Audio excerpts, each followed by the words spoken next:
નમસ્કાર ગુજરાત। આજના મુખ્ય સમાચારની અંદર ગુજરાતમાં સૌપ્રથમ વખત રાશન કાર્ડ ધારકો માટે અનાજનું એટીએમ આવ્યું છે।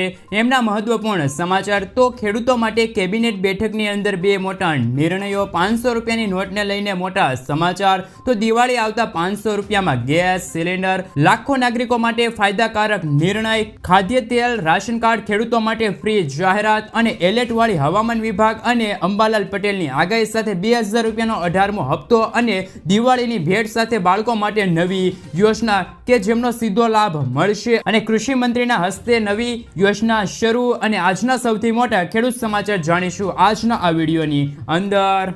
મિત્રો, દરેક સમાચાર દરેક માહિતી જણાવું એ પહેલા ગુજરાતના જે પણ મિત્રો ચેનલ પર જો પહેલી વાર આવ્યો હોય તો મિત્રો ખાસ કરીને વિડીયોને એક લાઈક કરી ચેનલને સબસ્ક્રાઇબ કરવાનું ભૂલતા નહીં। સાથે આજનો આ વિડીયો છે એમને અંત સુધી જોતા રહેજો। સૌથી પહેલા ગુજરાતના લાખો રાશન કાર્ડ ધારકો માટે આવી ગયા છે ખુશીના સમાચાર। ગુજરાતની અંદર રાશન કાર્ડનું એટલે કે અનાજનું એટીએમ છે એ લોન્ચ કરવામાં આવ્યું છે। જેવી રીતે તમે એટીએમ માંથી પૈસા ઉપાડી શકો છો એટીએમ નાખીને, તેવી જ રીતે તમે રાશન કાર્ડ એટલે કે રાશન કાર્ડ નંબર નાખીને તમારા હકનું અનાજ છે એટીએમ માંથી લઈ શકશો। મિત્રો, આપને ખાસ જણાવી દઈએ કે આ એટીએમ છે 24 કલાક કાર્યરત રહેશે, એટલે કે તમારે જ્યારે પણ જવું હોય ત્યારે તમે જઈને તમારા હકનું અનાજ છે એ રાશન કાર્ડ નંબર નાખીને મેળવી શકશો। લાંબી લાઈનોમાં તમારે ઊભું રહેવું નહીં પડે। જ્યારે પણ તમારે અનુકૂળતા હોય ત્યારે તમે એટીએમમાં જઈને તમારા હકનું અનાજ છે એ મેળવી શકશો। આપને જણાવી દઈએ કે માત્ર 40 સેકન્ડની અંદર 25 કિલો અનાજ છે એ એટીએમ વિતરણ કરી શકશે, એટલે કે 40 સેકન્ડની અંદર તમારા હકનું અનાજ છે એ તમને મળી જશે। લાંબી લાઈન છે એ પણ લાગશે નહીં અને 24 કલાકમાં આ એટીએમ છે કાર્યરત રહેશે। સૌ પ્રથમ વખત ગુજરાતની અંદર ભાવનગરની અંદર આ લોન્ચ કરવામાં આવ્યું છે અને ત્યાં હાલમાં લોકો છે અનાજ પણ મેળવી રહ્યા છે। આ એટીએમ છે એમની સંગ્રહ ક્ષમતા પણ 2500 કિલોની છે, એટલે ઘણા બધા લોકો છે એક સાથે લાભ છે એ એક જ દિવસની અંદર લઈ શકશે। ગુજરાતની અંદર આ ભાવનગર જિલ્લાના વિસ્તારની અંદર આ એટીએમનું છે લોકાર્પણ ગુજરાત સરકાર દ્વારા કરવામાં આવ્યું છે। રાશન કાર્ડ નંબર નાખો એટલે ઘઉં ચોખા છે એ નીકળશે અને મળવાપાત્ર જથ્થો છે એ પણ યોગ્ય ચોકસાઈ સાથે તમને મળશે। મિત્રો, અનાજની જે ગેરનીતિ થતી હતી, જે એમના હકનું અનાજ ન મળતું, એમની માટે આ એટીએમ છે એ લોન્ચ કરવામાં આવ્યું છે। ધીમે ધીમે ગુજરાતના દરેક જિલ્લાની અંદર વિસ્તારની અંદર આવા એટીએમ છે એ ઉપલબ્ધ કરવામાં આવશે અને રાશન કાર્ડ ધારકોને મોટો ફાયદો થશે। જ્યારે પણ રાશન કાર્ડ ધારકોને અનુકૂળતા હોય ત્યારે જઈને એમના હકનું અનાજ છે એ મેળવી શકશે। ત્યાર પછી આગળ જોઈએ તો ખેડૂતો માટે બે મહત્વપૂર્ણ નિર્ણય કેબિનેટ બેઠકની અંદર લેવામાં આવ્યા, જેમની અંદર મિત્રો પ્રધાનમંત્રી અન્નદાતા સંરક્ષણ અભિયાન છે એ ચાલુ રાખવામાં આવશે અને આ યોજનાની અંદર વર્ષ 2025 અને 26 સુધીમાં 35,000 કરોડ રૂપિયા છે એ પણ ખર્ચવામાં આવશે અને ખેડૂતોને આ યોજના હેઠળ મહત્વપૂર્ણ લાભ છે એ પણ મળવાપાત્ર રહેશે અને રવિ સિઝનના ખેડૂતોના પોષણક્ષમ દરે ખાતર છે એ પણ મળી રહેશે। ખાતરની અંદર જે સબસિડી મળે છે એમના માટે પણ મિત્રો 24,475 કરોડ રૂપિયાની સબસિડી છે એ મંજૂર કરવામાં, એટલે કે NPK ખાતર તમે લેવા જશો તો એમની અંદર પણ તમને સબસિડી છે એ મળતી રહેશે અને ખેડૂતોને મોટો ફાયદો થશે। પોષણક્ષમ દરે એટલે કે ઓછા ભાવે ખેડૂતોને ખાતર છે એ પણ રવિ સિઝનની અંદર ઉપલબ્ધ કરવામાં આવશે। ખેડૂતો માટે મહત્વપૂર્ણ નિર્ણય છે એ કેબિનેટ બેઠકમાં ગઈકાલે લેવામાં આવ્યો છે।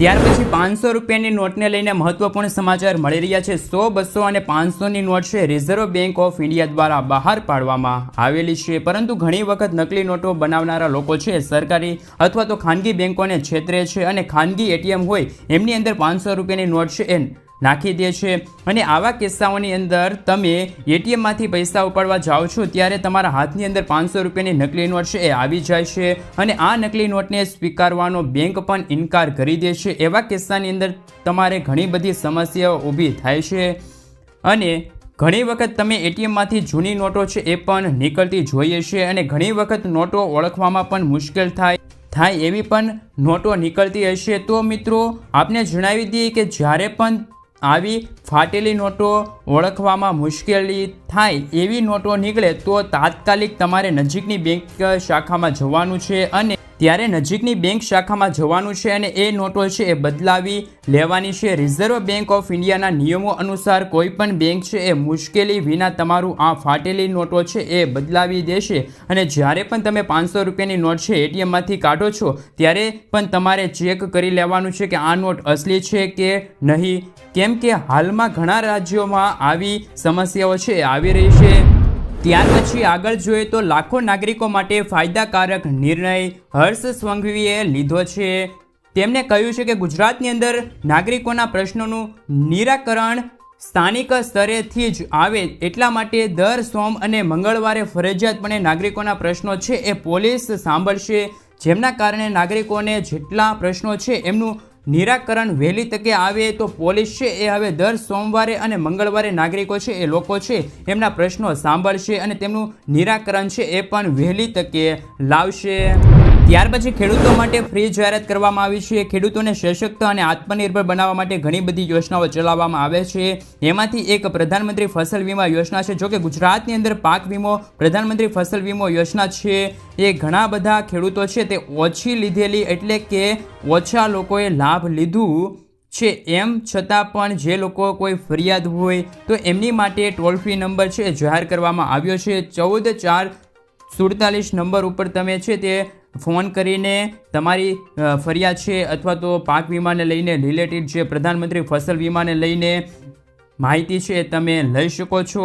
આના થકી સરકાર છે એ તમને તમારા જેટલા પણ પ્રશ્નો હશે એમનું નિરાકરણ લાવશે. તો ખેડૂતો માટે ટોલ ફ્રી નંબર છે એ પણ પ્રધાનમંત્રી ફસલ વીમા યોજના માટે જાહેર કરવામાં આવ્યા છે. સમાચારની અંદર આગળ વધીએ તો ખાદ્ય તેલના ભાવની અંદર ફરી એકવાર ભડાકો થયો છે. ગુજરાતની અંદર ખાદ્ય તેલના ભાવની અંદર વધારો જોવા મળ્યો છે. કપાસિયા તેલના ડબ્બાના ભાવ 60 રૂપિયાનો વધારો થયો છે. આ વધારાની સાથે કપાસિયા તેલના ડબ્બે 2020 રૂપિયાથી લઈને 2070 રૂપિયાની આસપાસ પહોંચી ગયા છે. જ્યારે પામ તેલના ભાવ પણ મિત્રો 1860થી લઈને 1865 રૂપિયા જોવા મળી રહ્યા છે. ભારે વરસાદના કારણે તેલીબિયાના પાકો છે એમને નુકસાન થયું છે, એમના કારણે ભાવ વધ્યા છે. ત્યાર પછી આગળ જોઈએ તો રાશન કાર્ડ ધારકો છે એ ધ્યાન આપે. ગુજરાતની અંદર ઓક્ટોબર મહિનાથી રાશન કાર્ડ ધારકો છે એમને રાશન મળશે નહીં. સરકાર દ્વારા માહિતી બહાર પાડવામાં આવી છે કે જે રાશન કાર્ડ ધારકો હજુ સુધી કેવાયસી નથી કરાવ્યું એ લોકો વહેલી તકે એટલે કે 30 સપ્ટેમ્બર સુધી કેવાયસી કરાવી લે, નહીંતર તો એ લોકોને અનાજની જરૂર નથી અને એવા લોકોના નામ છે રાશન કાર્ડમાંથી કાઢી નાખવામાં આવશે તેવું સરકાર દ્વારા કહેવામાં આવ્યું છે. 31મી ઓક્ટોબર સુધીમાં પણ કેવાયસી નહીં કરાવવામાં આવે તો રાષ્ટ્રીય ખાદ્ય સુરક્ષા યોજનામાંથી વંચિત છે એમને પસંદ કરવામાં આવશે અને લાભાર્થીઓને એમાંથી કાઢી નાખવામાં આવશે. એટલે કે 31મી ઓક્ટોબર સુધી તમે રાશન કાર્ડની અંદર કેવાયસી નહીં કરાવો તો તમને એમાંથી બાકાત કરી નાખવામાં આવશે. એટલે કે 30 સપ્ટેમ્બર સુધીમાં તમારે કેવાયસી કરવાનું છે. તે સુધીમાં કેવાયસી નહીં કરાવો તો એમના પછી મહિનાનું તમને અનાજ છે એ નહીં મળે. તો મિત્રો ખાસ કરીને તમે કેવાયસી છે એ ફરજિયાત કરાવી લેજો, નહીંતર તમારું નામ છે એ બાકાત કરી નાખવામાં આવશે એવું અત્યારે સરકાર દ્વારા કહેવામાં આવી રહ્યું છે. 31મી ઓક્ટોબર સુધીમાં પણ કેવાયસી નહીં કરવામાં આવે તો પણ રાષ્ટ્રીય ખાદ્ય સુરક્ષા યોજનામાંથી વંચિત છે એમને પસંદ કરવામાં આવશે અને લાભાર્થીઓને એમાંથી કાઢી નાખવામાં આવશે. એટલે કે 31મી ઓક્ટોબર સુધીમાં તમે રાશન કાર્ડની અંદર કેવાયસી નહીં કરાવો તો તમને એમાંથી બાકાત કરી નાખવામાં આવશે. એટલે કે 30 સપ્ટેમ્બર સુધીમાં તમારે કેવાયસી કરવાનું છે. એ સુધીમાં કેવાયસી નહીં કરાવો તો એમના પછી મહિનાનું તમને અનાજ છે એ નહીં મળે અને એ મહિના પણ તમે કેવાયસી નહીં કરાવો તો ત્યાર પછી તમારું નામ છે એ બાકાત કરી નાખવામાં આવશે એવું માનવામાં આવે છે. અત્યારે અનાજની જરૂર નથી અને તે યાદી બહાર પાડવામાં આવે છે અને આ લોકોના નામ છે રાશન કાર્ડમાંથી કાઢી નાખવામાં આવે અને એની જગ્યાએ નવા લોકોના નામ છે એ ઉમેરી દેવામાં આવશે. આવી રીતે ગુજરાતની અંદર 10 લાખ જેટલા રાશન કાર્ડ ધારકો છે એમના નામ છે એ ઉમેરવામાં આવશે. એટલે કે જે લોકો કેવાયસી કરાવ્યું એમની પાસે રાશન કાર્ડ છે અથવા તો એ લોકો રાશનનો લાભ લઈ રહ્યા છે તો ખાસ કરીને મિત્રો એમના નામો છે નહીંતર નીકળી જશે, બીજા લોકોના નામ છે એ ઉમેરી દેવામાં આવશે. આ યોજનાની અંદર ખાસ કરીને 1,70,000 વિકલાંગ, નવ વિવાહિત મહિલાઓ અને બાળકો છે એમના પણ સમાવેશ કરવામાં આવશે નવા રાશન કાર્ડની અંદર. એટલે કે એવા લોકોને પણ હવે અનાજ આપવાનું શરૂ થઈ જશે. તો ખાસ કરીને તમે જેટલા છેલ્લા કેટલાક દિવસોથી અનાજ નથી મળતું તો તમારે KYC છે એ કરાવવું પડશે. રાશન કાર્ડની સાથે તમારે KYC કરાવી લેજો, જેથી કરીને મિત્રો અનાજ છે તમને મળતું રહેશે અને તમારું રાશન કાર્ડ છે એ પણ અત્યારે એક્ટિવ મોડમાં રહે. એટલા માટે ખાસ રાશન કાર્ડ ધારકો છે એ ધ્યાન આપે.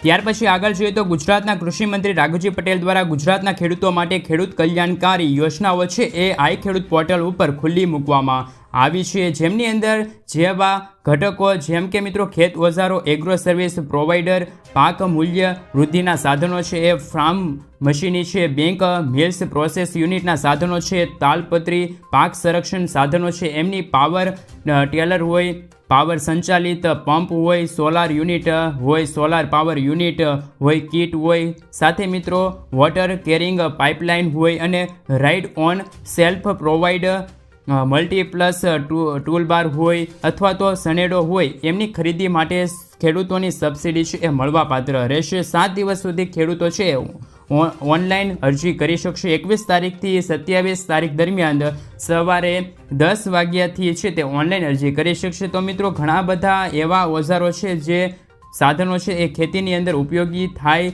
ખાસ કરીને સડેન્ડો છે એમની અંદર અત્યારે 25,000 રૂપિયાની સરકાર તરફથી છે એ સબસિડી આપવામાં આવશે. સાથે મિત્રો ત્યાર પછી સોલાર પાવર યુનિટ છે, પાણીની પાઇપલાઇન છે, આવી બધી મિત્રો ખાસ કરીને સાધનો છે એ સરકાર તરફથી ખેડૂતો સહાય છે એ મળવાપાત્ર રહેશે. સબસિડી સ્વરૂપે છે તે અત્યારે સહાય આપવામાં આવશે અને એના માટેની અરજી પ્રક્રિયા પણ ખેડૂત ગુજરાતની અંદર છે એ ચાલુ થઈ ગઈ છે અને એના માટેની અરજી પ્રક્રિયાઓ છે એ પણ ગુજરાતની અંદર ચાલુ થઈ ગઈ છે. આ જિલ્લાઓવાળા ક્યારે અરજી કરી શકે એમની પણ માહિતી મેળવી લઈએ. તો મિત્રો ખાસ કરીને આપને જણાવી દઈએ કે અમરેલી, રાજકોટ, જામનગર, દેવભૂમિ, દ્વારકા, સુરેન્દ્રનગર, કચ્છ, સુરત, તાપી, નવસારી, વલસાડ, ડાંગર જિલ્લાની અંદર ખેડૂતો છે એ 21થી લઈને 27 તારીખ સુધી અરજી છે એ આઈ ખેડૂત પોર્ટલ ઉપર કરી શકશે.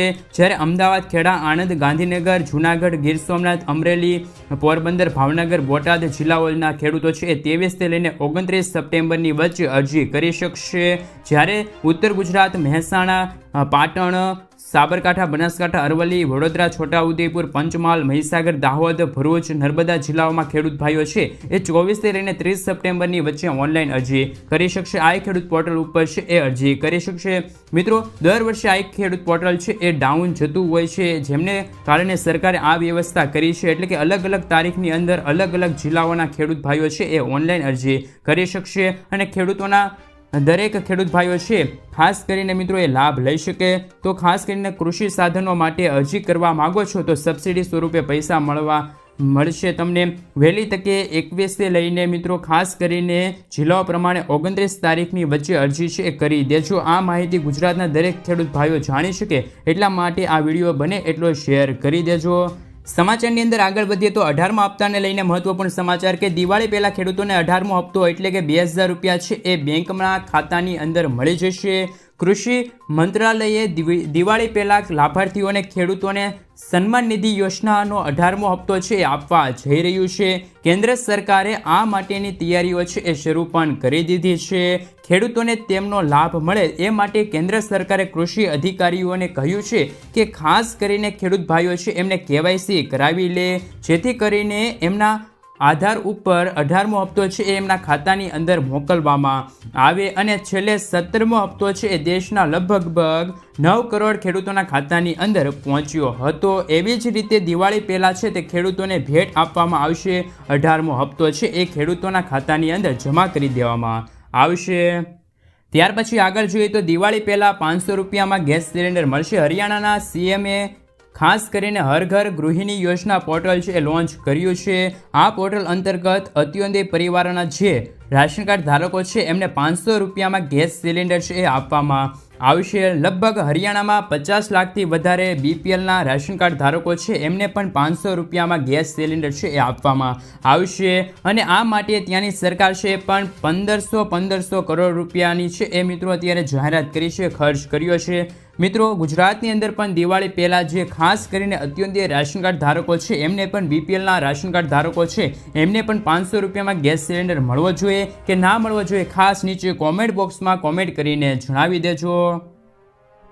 ત્યાર પછી આગળ જોઈએ તો કેન્દ્ર સરકાર દ્વારા એટલે કે મોદી સરકાર દ્વારા બાળકો માટે પણ પેન્શન જેવી યોજના છે એ શરૂ કરવામાં આવી છે. આ યોજનાનું નામ છે NPS વાત્સલ્ય યોજના, જેની અંદર માત્ર નાના બાળકો છે એમને જ લાભ મળવાપાત્ર રહેશે. 18 વર્ષથી ઓછી ઉંમરના બાળકો છે એ બાળકો આ યોજનાની અંદર લાભ લઈ શકે છે.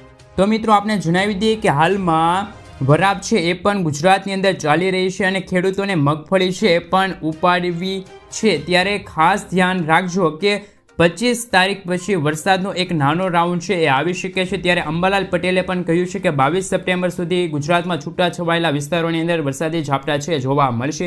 ત્યાર પછી મિત્રો એમણે એમ પણ કહ્યું છે કે બંગાળના ઉપસાગરમાં સક્રિય સિસ્ટમ બનશે, એટલે કે ત્યાં સિસ્ટમ બનશે અને સિસ્ટમના કારણે ગુજરાતની અંદર 28-29 સપ્ટેમ્બરની વચ્ચે એક સિસ્ટમ આવશે અને એ સિસ્ટમના કારણે હળવાથી ભારે વરસાદ છે ગુજરાતની અંદર જોવા મળશે.